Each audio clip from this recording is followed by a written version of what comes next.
Olá, dando continuação aqui à série Origens, hoje a gente vai falar da Toscana, essa região tão especial, salpicada ali de pequenas cidades medievais que inspiraram tantos filmes de capa rosa ali com a Julia Roberts apaixonada, mas mais importante do que isso é a região do Renascimento italiano, né? Então muito importante para a história da nossa cultura, e também terra dos grandes vinhos italianos, rivalizando ali principalmente com o Piemonte. Acho que são as duas regiões mais valorizadas dessa Itália, que é recheada de vinhos de norte a sul. Tem grandes vinhos na Itália inteira, mas se a gente fosse dar dois destaques, provavelmente Piemonte e Toscana seriam os dois grandes ícones, vamos dizer assim.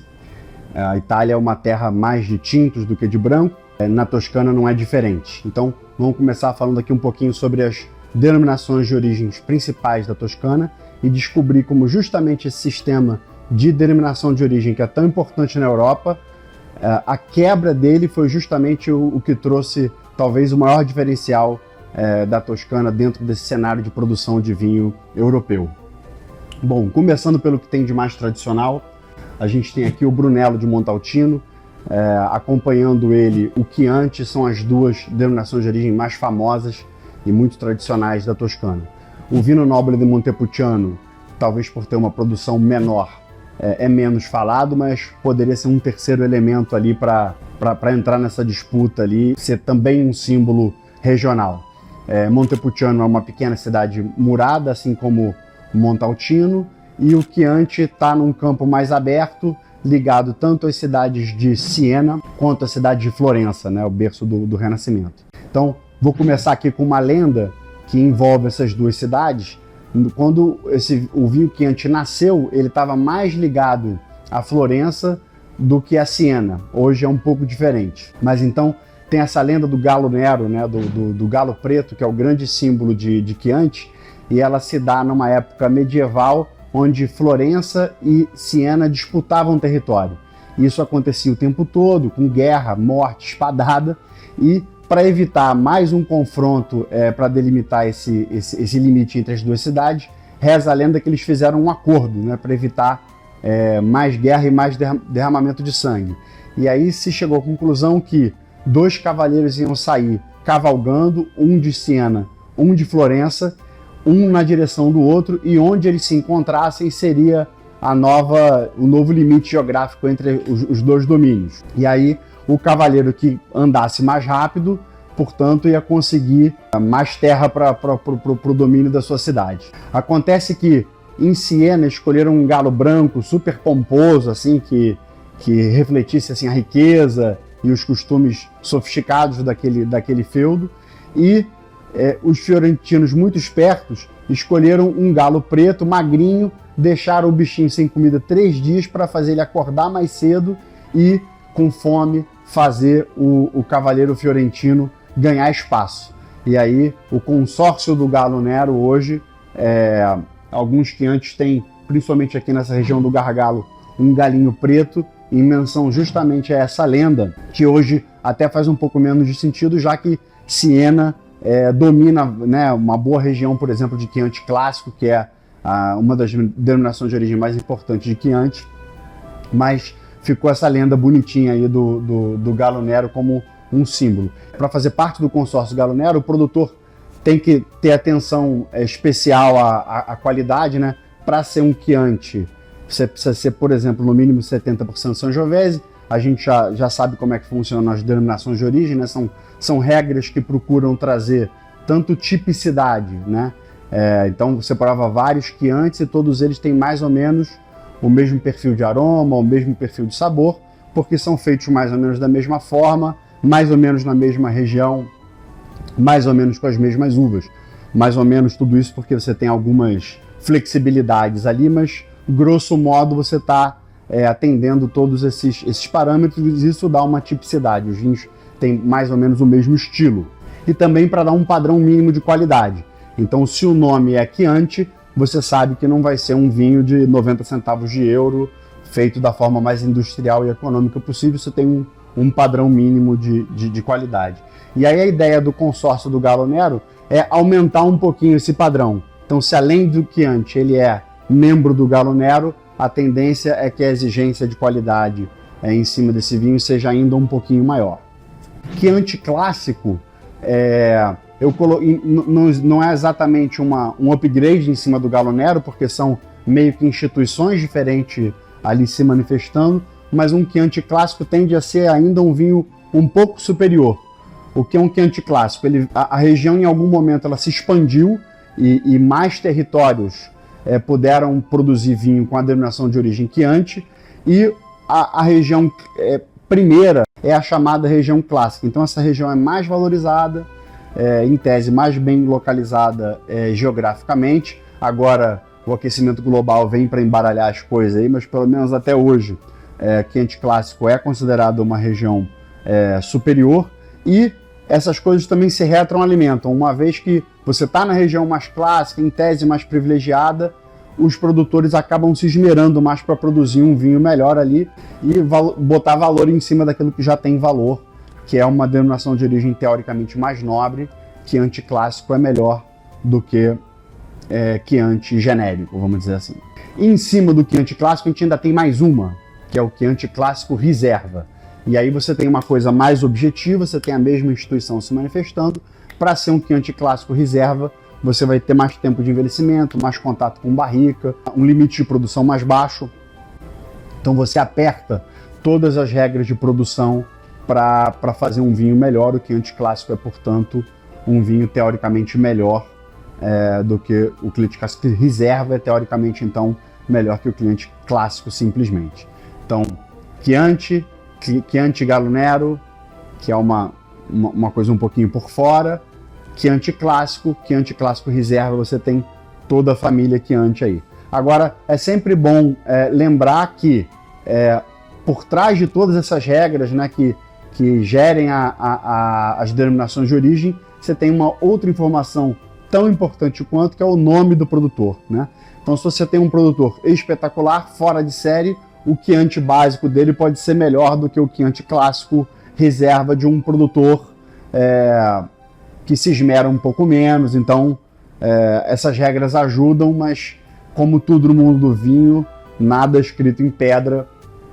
O resultado é sempre uma soma dessas coisas todas, né? Quem é o produtor, qual é a denominação, qual a intenção daquele vinho. Então, por isso que o nosso trabalho do sommelier aí é importante, né? A gente vem para trazer luz, embora aquela coluna da direita, né, do preço normalmente explique muita coisa.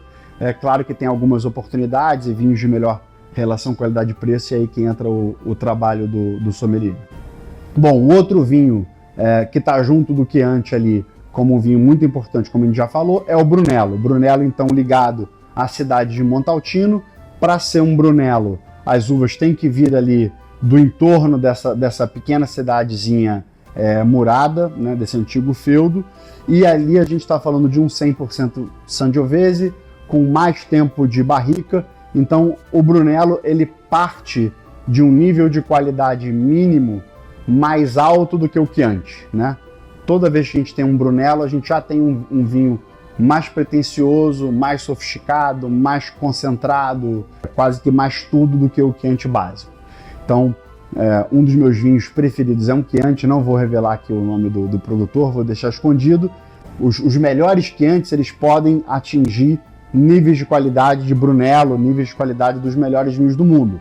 Mas a qualidade média do Brunello é certamente muito superior à qualidade média do Chianti. Então, dentro do Brunello, que é essa denominação de origem muito nobre, você também vai ter o Brunello de Montalcino Riserva. O nosso produtor, que é o Colossorbo, faz Brunello Riserva, né? Então, a mesma lógica do Chianti, o Brunello Riserva vai sempre vir de um pedacinho do vinhedo melhor e vai ter sempre menos produção e mais contato com madeira. Normalmente vai ser um vinho que precisa de mais tempo em garrafa para atingir o seu auge, mais capacidade de envelhecimento. O Brunello Riserva é um Brunello turbinado. E aí agora, olhando para baixo, existe também na cidade de Montalcino, no entorno dos mesmos vinhedos que vem o Brunello de Montalcino, o irmão mais novo do Brunello, que é o Rosso de Montalcino. Então o Rosso de Montalcino é o irmão mais novo do Brunello. Então é a mesma lógica do Brunello para o Brunello Reserva, só que para baixo. Tende a vir de vinhedos mais jovens, tende a ter menos contato com barrica, tende a chegar num ponto de degustação mais cedo.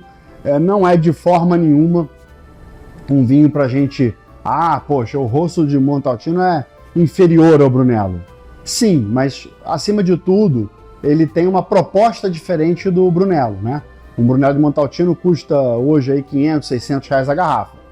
Para a maioria das pessoas não dá para abrir vinho desse preço toda hora, todo dia. Então o Rosso de Montalcino ele vem com uma proposta de produção de custo mais baixo para um dia que você quer beber um vinho de 250 reais, que já é um vinho caro, né? Para a maioria das pessoas. Então ele vem para atender essa demanda de um vinho um pouco mais simples, um pouco mais jovem, mais para o dia a dia, mas também de qualidade excepcional.